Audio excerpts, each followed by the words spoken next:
मैं एक रिलेशनशिप में आ गया। फिर इस दौरान टाइम भी नहीं दे रहे थे रिलेशनशिप में, तो बहुत लड़ाई झगड़े इतना तो मैं अपने जीवन में किसी से नहीं लड़ाऊंगा। फिर मैंने उनको एक बात बोली थी कि अब ये जो इतने बड़े बड़े सपने देख लिए इनका क्या करना है। देन शी सेड कि put it in a box and burn it. और जो मेरे पिताजी का सपना था कि ऑफिसर बनेगा, वो तो मैं बिल्कुल ही भूल चुका था। फिर आता है रिजल्ट वाला दिन, मैंने अपना रोल नंबर डाला और मेरा नाम। नमस्कार, मेरा नाम है निखिल निमेश और मेरा यूपी पीसीएस 2021 में डिप्टी जेलर की पोस्ट पे सिलेक्शन हुआ है। मेरा होम टाउन आगरा है और मेरे फादर की जॉब दिल्ली में थी, इसीलिए मेरी स्कूलिंग भी दिल्ली में हुई। बचपन से ही मैं पढ़ाई में बहुत ज़्यादा कमज़ोर था। 6th क्लास में मेरी साइंस में कंपार्टमेंट आई, 10th में सोशल स्टडीज़ के अंदर, और जैसे ही ले दे के पास हुए तो महज 54% मेरे 10th में मार्क्स आए और finally I got 49% in my 12th class. और उस 49% पे ये चीज़ फाइनल थी कि जो इंजीनियरिंग मुझे करनी है वो मैं कर नहीं पाऊँगा, और जो मेरा सपना था आर्मी में जाने का, एनडीए में जाने का, जो उसके लिए परसेंटेज चाहिए होती है, वो एसएसबी में जाने का, तो ये इसके लिए परसेंटेज बहुत हाई चाहिए होती है। तो फिर 49% पे तो बिल्कुल भी नहीं होना है। देन आई डिसाइडेड कि मेरे को किसी ने बताया कि आप ना इम्प्रूवमेंट दे दीजिए फिज़िक्स मैथ्स में, जो भी आपके सब्जेक्ट्स में आपको इम्प्रूव करना है, तो फिर आप इम्प्रूवमेंट से अच्छे नंबर लेकर आ सकते हैं। मैंने इम्प्रूवमेंट दिया, 1 साल तैयारी करी, ड्रॉप करा 12th के बाद, बट स्टिल नंबर बढ़ने चाहिए थे, लेकिन नंबर हो गए कम। Even I failed in both subjects, maths में भी फिजिक्स में भी। Over the period of time क्या हुआ, इंजीनियरिंग का सपना और बढ़ता गया कि करनी है तो अब इंजीनियरिंग ही करनी है, क्योंकि वहाँ तो जो एनडीए में मेरे को जाना था वहाँ तो नहीं जा सकते हैं। फिर one of my friend suggested कि आप ऐसा करिए कि आप ओपन से 12th दे दीजिए, वहाँ पर आपको दोबारा मौका मिलता है इन अपने परसेंटेज सुधारने का। तो फिर मैंने क्या करा कि मैंने NIOS से 12th दोबारा भरी। फाइनली मेरे I able to get that percentage marks जो कि इंजीनियरिंग एलिजिबिलिटी क्राइटेरिया को पूरे करते हैं। फिर उसी साल मेरा IP यूनिवर्सिटी में सिलेक्शन भी हुआ, वहाँ से मैंने अपनी बीटेक परस्यू करी। तो बीटेक परस्यू करी, इस दौरान जो एंट्रेंस एग्ज़ाम थे 3 साल बचपन से, जो मेरे फादर थे उन्होंने कभी हिम्मत नहीं हारी कि, और कभी मुझे डांटा भी नहीं किसी चीज़ के लिए कि आपके परसेंटेज कम आ रहे हैं, आपको फेल हो रहे हो लगातार। तो उनको ये था कि ये मेरा बेटा जो है ये ऑफिसर ज़रूर बनेगा, कुछ भी करेगा लाइफ में लेकिन ऑफिसर तो ज़रूर बनेगा। काफ़ी उनका सपोर्ट रहा, उन्होंने कभी भी मुझे इस चीज़ के लिए कभी नहीं डांटा कि तुम्हारे परसेंटेज कम आ रहे हैं। हाँ, मुझे हर बार दुख होता था कि मेरे परसेंटेज कम आ रहे हैं, लेकिन ये बहुत ही ज़्यादा उनके लिए बड़ा दुख का काम था कि वो इतनी मेहनत कर रहे हैं मेरे लिए, और जो भी उनका बेटा मेहनत कर रहा है लेकिन उसके परसेंटेज नहीं आ रहे हैं। तो फिर हम इंजीनियरिंग फर्स्ट ईयर में गए। इंजीनियरिंग फर्स्ट ईयर में हुआ क्या ऐसा कि 6 सब्जेक्ट का एग्ज़ाम था, 6 सब्जेक्ट में से 3 में मेरी बैक आई। फिर सेकंड सेमेस्टर आया, सेकंड सेमेस्टर में 7 में से 4 सब्जेक्ट में बैक आ गई। तो मुझे था कि भाई मेरा इंजीनियरिंग हो गई अब यहीं, और अब अपना बैग पैक करो और घर निकलो।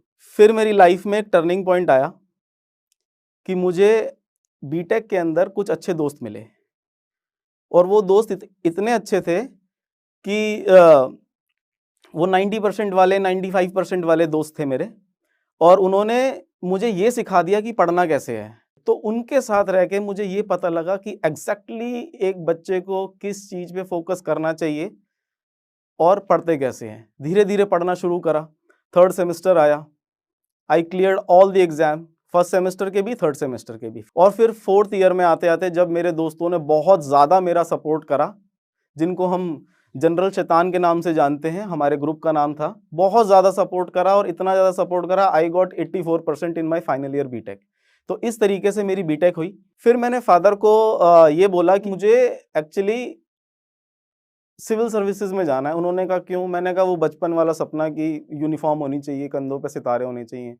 फादर ने बोला मेरा भी सपना यही है, बट तू कर लेगा? मैंने कहा हाँ जी बिल्कुल कर लेंगे। तो हुआ क्या, फिर 2015 से 2016 में मैंने तैयारी करी बहुत अच्छे से। एग्ज़ाम वाला दिन था जून में, CAPF UPSC 2016 जून में होना था एग्ज़ाम, लेकिन मई के अंदर एक ट्रेजेडी हुई, मेरे फादर की डेथ हो गई। तो जिन्होंने बचपन से लेके आज तक मेरे को किसी भी चीज़ में मेरा साथ नहीं छोड़ा। जगह जगह मुझे बाइक पे लेके जाते थे एग्ज़ाम दिलवाने, धूप में बाहर वेट भी करते थे। लेकिन जब एक्चुअली में एग्ज़ाम देने का दिन आया तो वो मेरे साथ नहीं थे। जून में एग्ज़ाम था, मई में फादर की डेथ हुई। तो फिर जून में एग्ज़ाम देने गए जैसे तैसे मन से, तो वो मेरा exam, one day exam clear हो गया। Prelims was cleared. इस दौरान एक टाइम ऐसा भी आया था एग्ज़ाम में, जब पेपर 2 था, जो 3 घंटे का लिखने का समय होता है, उस दौरान मैं 15 मिनट के लिए अपने पिताजी के बारे में ही सोच रहा था कि क्या हो गया, और एकदम से मुझे याद आया, नहीं भाई ये तो पेपर दे रहे हैं, लिख लो।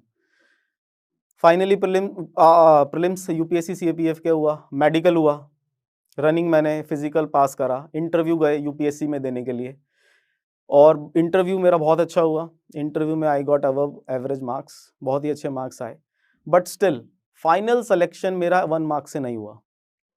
इस दौरान बहुत ही ज़्यादा हार्ट ब्रेक्स हुए। पिताजी का याद आया कि उन्होंने इतनी हमारे लिए मेहनत करी, लेकिन फिर भी हम उनको वो नहीं दे पाए जो हमें देना चाहिए था। फिर मैंने सोचा अब तो तैयारी ही करनी है और अब अच्छे से करनी है। तो 2017 के अंदर फिर से मैंने सीएपीएफ का एग्ज़ाम दिया। सीएपीएफ का एग्ज़ाम 2017 वाले का, जो कि 2018 में रिजल्ट आया था, तो मैंने बहुत मेहनत करी, बहुत ज़्यादा मेहनत करी। प्रीलिम्स फिर से पास करा, मेडिकल फिर से पास करा, फिजिकल फिर से पास करा और इंटरव्यू में देने गया। इंटरव्यू में अब की बार मेरे को और भी ज़्यादा अच्छे मार्क्स मिले थे, बट स्टिल मेरा फाइनल सिलेक्शन 4 नंबर से नहीं हुआ 2017 में भी। फिर आता है 2018। 2018 मेरी लाइफ का सेकंड टर्निंग पॉइंट आप कह सकते हैं। सेकंड टर्निंग पॉइंट क्यों? सेकंड टर्निंग पॉइंट इसीलिए क्योंकि यूपीएससी सिविल सर्विसेज का एग्जाम का जो प्रीलिम्स होता है वो मैंने क्लियर कर लिया, और क्लियर करने के साथ ही एक दुर्घटना कह सकते हैं जो मेरे साथ हुई, वो ये हुई कि मैं एक रिलेशनशिप में आ गया। हम प्रीलिम्स पास करने के बाद फ्रेंड्स गए घूमने, और वहाँ पर हमारी उनसे मुलाकात हुई और मैं एक रिलेशनशिप में आया। तो वो रिलेशनशिप मुझे ऐसा था कि भाई देखो, पढ़ने में तो ठीक है ही, बढ़िया बढ़िया काम कर रहे हैं, सारे एग्जाम्स भी पास हो रहे हैं और इंटरव्यू तक पहुंच रहे हैं, और सिविल सर्विसेज का प्रीलिम्स भी निकाल दिया, और अब तो मैं होशियार हूँ, और अब तो मेरे को मन चाहिए लड़की भी मिल गई, अब तो भाई कंप्लीट लाइफ, मज़ा आ गया, और बड़े बड़े सपने भी देख लिए, सारे काम कर लिए कि अब तो यही है फाइनल। तो लेकिन इस दौरान सबने मुझे समझाया कि भाई जो तेरा फाइनल है पहले वो कर ले, ऑफिसर बन जा, फिर काम करियो। लेकिन वो कहते हैं ना, विनाश काल विपरीत बुद्धि, कि दिमाग खराब होता है तो फिर सब कुछ ही खराब होता है। बट स्टिल मेरे को था, नहीं भैया, हमें तो पूरा ये भी करना है वो भी करना है, आई एम अ मैन, तो मैं कैसे किसी चीज़ को कमिट करके पीछे हट सकता हूँ, मुझे तो अपना काम करना है। बिल्कुल, मतलब रिलेशनशिप से किसी की लाइफ थोड़ी ना खराब होती है। तो हुआ क्या, over the period of time मैंने सारा जो मेंस का टाइम था जिसमें पढ़ना होता है, मेहनत करनी होती है, वो मैंने रिलेशनशिप में बहुत ज़्यादा टाइम वेस्ट करा, और इतना ज़्यादा टाइम वेस्ट करा कि आज मैं अगर खुल के बोलूं तो मैंने मेंस के एग्ज़ाम टाइम पे भी जा जाके मूवीज़ देखी हैं। तो फिर तो रिज़ल्ट तो बहुत अच्छा आना ही था। रिज़ल्ट आया कि बैक टू बैक 2 एग्ज़ाम्स में फेल, सीएपीएफ में भी फाइनल इंटरव्यू में फेल, और मेंस का रिज़ल्ट आया तो उसमें भी फेल। फिर इस दौरान टाइम भी नहीं दे रहे थे रिलेशनशिप में, तो बहुत लड़ाई झगड़े। इतना तो मैं अपने जीवन में किसी से नहीं लड़ाऊंगा जितना मेरा रिलेशनशिप में रह के लड़ाई हो गई। सुबह सुबह एक टाइम था, उठते थे, परिवार के साथ चाय पीते थे, मम्मी पापा के साथ अच्छी अच्छी बातें करते थे, और सारे दिन मेहनत करते थे। तो रिलेशनशिप में दिन की शुरुआत होती थी लड़ाई से और ख़त्म होती थी लड़ाई से। इवन 6-7 दिन पहले की भी किसी बात पे वो हो जानी थी। तो भैया बहुत अच्छी मेंस की प्रिपरेशन चल रही थी, ऐसे चली मेंस की प्रिपरेशन। तो हुआ क्या फिर, बैक टू बैक 2 एग्जाम्स में फेलियर, 2017 सीपीएफ बाहर, 2018 सिविल सर्विसेज मेंस बाहर। फिर बातचीत चल रही थी तो मुझे पता लगा कि उनका वो किसी और से भी बात कर रही हैं इस दौरान। तो फिर मैंने कहा, ये आप क्या कर रहे हो? कह रही, नहीं नहीं नहीं, I want to focus on my career, तुम अपना देख लो, मैं अपना देख लेती हूँ।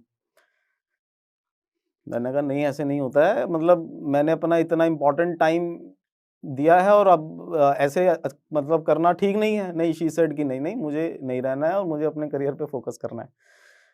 मैंने कहा, ठीक है भाई, कर लीजिए फोकस। तो फिर मैंने उनको एक बात बोली थी कि अब ये जो इतने बड़े बड़े सपने देख लिए, इनका क्या करना है? देन शी सेड कि put it in a box and burn it. मैंने कहा, okay, I put it in a box and rest time will tell.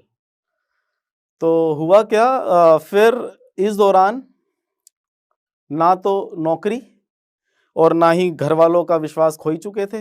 इस दौरान सारे फ्रेंड्स दूर हो ही चुके थे, बैंक अकाउंट ज़ीरो, जो भी सेविंग्स थी सब इधर उधर, और नेगेटिव में जितना जाते थे सब मतलब जितना नेगेटिविटी में जा सकते थे सब चले गए।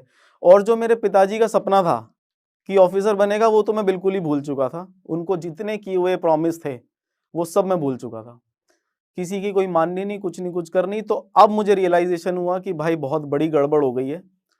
फिर मैं वहाँ से उनसे फाइनल बात करके घर तक आया। फिर मैंने 1-2 दिन लगाए, बहुत ज़्यादा डिप्रेशन एंजाइटी के फेज़ में रही कि ये क्या हो गया मेरे साथ। मैं एक ऐसे फेज़ में चला गया कि जहाँ पर मैंने अपनी लाइफ में सबसे ज़्यादा पढ़ाई में मेहनत करी 2018 से 2019, 2019 से 2020 और 2020 से 2021,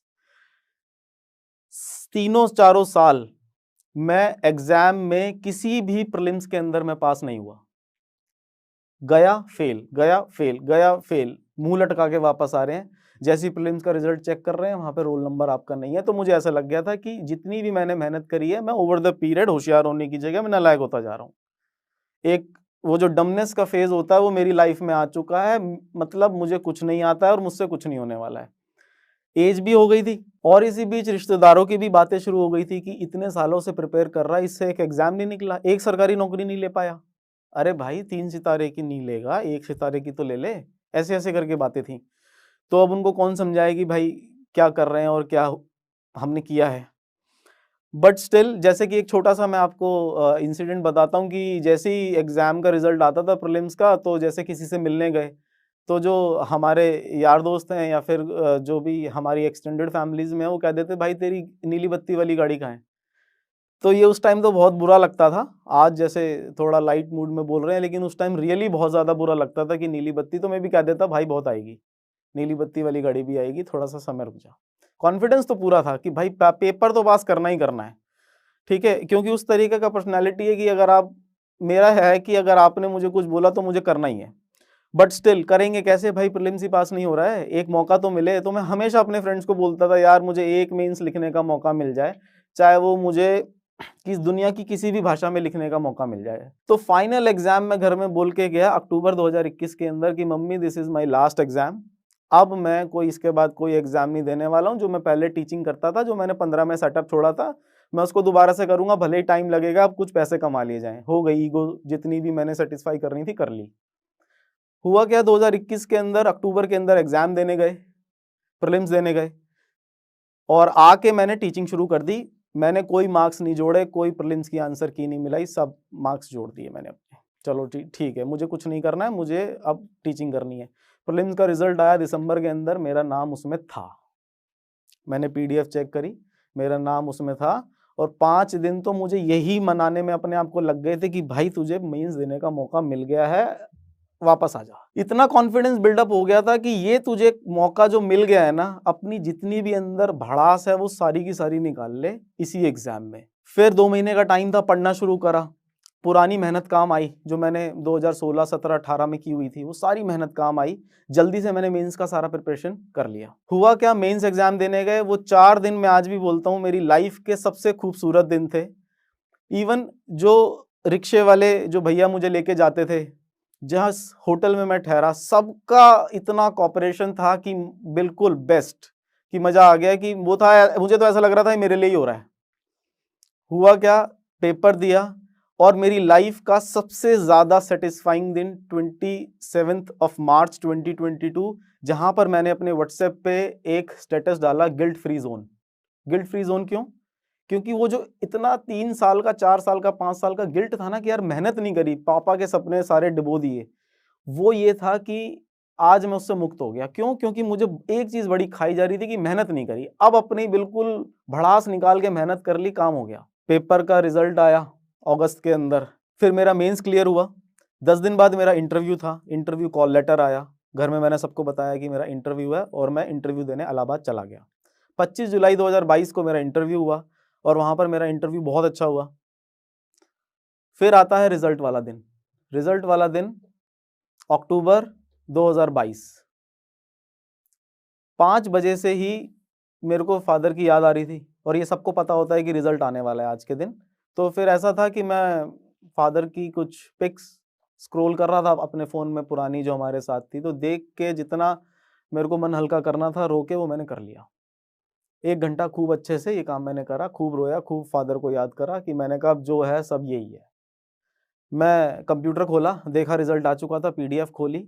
मैंने अपने मन में बोला कि मैं जितना ईमानदार हो सकता हूँ ना, इस एग्ज़ाम के लिए, अपनी पूरी लाइफ़ के लिए, सब फैमिली वालों की ड्रीम्स के लिए, अपनी मम्मी के लिए, जिन्होंने इतना मेरे लिए सैक्रिफ़ाइस करा, इवन गोल्ड ज्वेलरी भी अपनी गिरवी रखी थी जब हमारी कॉलेज टाइम की फ़ीस भरनी थी। सब याद करा और मैंने कहा आज मेरा दिन है। मैंने अपना रोल नंबर डाला और मेरा नाम वहाँ था। पोस्ट मुझे एलोकेट हुई डेप्यूटी जेलर, और वो मुझे फादर का सपना याद आया जब वो कह रहे थे कि मेरे बेटे के कंधे पे सितारे ज़रूर लगेंगे। तो वो जो दिन था वो पूरा हुआ। तो बस मेरी जर्नी कुछ इस तरीके से रही, अप्स एंड डाउन्स रहे। लेकिन इन सब से सीखा क्या? इन सब से ये सीखा, जो मैं यूथ को बोलना चाहूँगा कि अगर आपने अपने मम्मी-पापा को प्रॉमिस किया है, अगर आपने अपने फैमिली मेंबर्स को प्रॉमिस किया है और खुद को प्रॉमिस किया है, तो आप उस पे स्टिक रहिए। आप अपने माइंड को, अपनी एनर्जी को डेविएट मत करिए।